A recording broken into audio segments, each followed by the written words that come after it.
8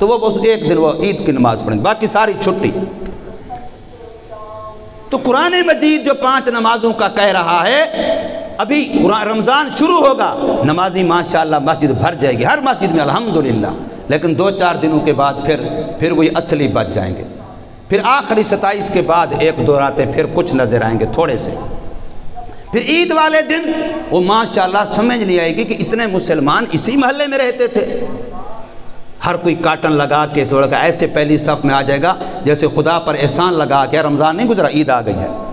عید کا معنی تو خوشی ہے، خوشی تو وہ کرے جس نے رب کو خوش کیا ہے، جو سارا سال رب کی نافرمانی کرتا رہا، رب کو ناراض کرتا رہا، وہ عید کس کی منا رہا ہے؟ خدا کا بندہ، اس کو تو سوچنا چاہیے، مجھے تو توبہ کرنی چاہیے، مجھے تو معافی مانگنی چاہیے، مجھے تو اللہ کو منانا چاہیے کہ میں نے سارا رمضان تو رب کی بغاوت کی ہے۔